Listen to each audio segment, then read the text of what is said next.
When you look out the window here at the Serpent Lounge at the United Nations headquarters in Geneva, Switzerland, you see a large circle of colorful, glittering objects with a path weaving through. It is a labyrinth constructed with 8,000 PET bottles that I mainly collected from garbage cans at the United Nations, the World Health Organization, and the Botanical Gardens. This is a conservative estimate of the number of plastic bottles going into landfill every second on Earth. Approximately 320 to 400 billion plastic drink bottles are manufactured each year, and only around 20% are recycled. It takes about 450 years for a plastic bottle to degrade, and according to UNEP, every square mile of the ocean has 46,000 pieces of floating plastic in it. For thousands of years, humans have built labyrinths in all parts of the world as symbolic forms of pilgrimage, walking the path to the center to reach salvation or enlightenment. Today we find ourselves facing a threat to humankind of unprecedented magnitude. We are drowning in trash and using vast quantities of raw materials while generating life-threatening pollutants in the process. Although traditionally a labyrinth is a singular path that leads to the center, I designed this labyrinth to resemble both an outline of a hand as well as that of a tree. Both these organic forms are part of an interdependent system. This is a labyrinth, but not a traditional labyrinth. So what happens is, usually in a labyrinth you walk around in a circle till you get to the center where you're supposed to reach enlightenment. But what I wanted this to be is a handprint, and so that you walk your own hand as well as an organic tree. And the reason I picked a hand is because this is supposed to represent the way humans are imprinting ourselves on the world without really realizing what we're doing, and by walking this path and seeing the sea of bottles that is being created in 1 second, then hopefully people will gain awareness by the time they come out of this path.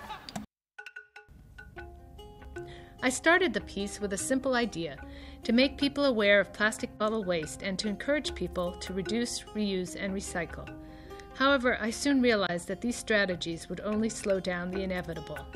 Plastic bottles have not been designed with the idea of recycling, so additional chemicals have to be added during the recycling process, and the recycled plastic perhaps gets one more use out of it, such as a bench or a t-shirt, before it ends up in landfill.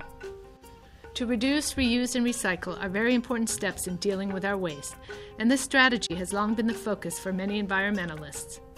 However, it is time for us to eliminate the concept of waste altogether.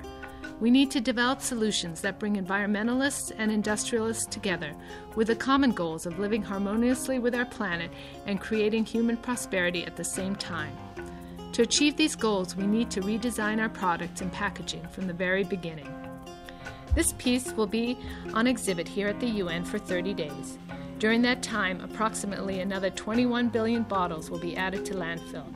And if I left the piece, it would still be here 400 years later. It would probably outlast the UN.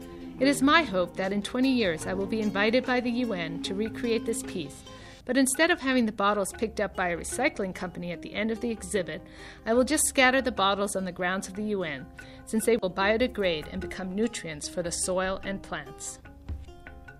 The Mexican writer Octavio Paz stated in his essay, The Few and the Many, people recognize themselves in works of art because the works of art offer them images of the hidden totality.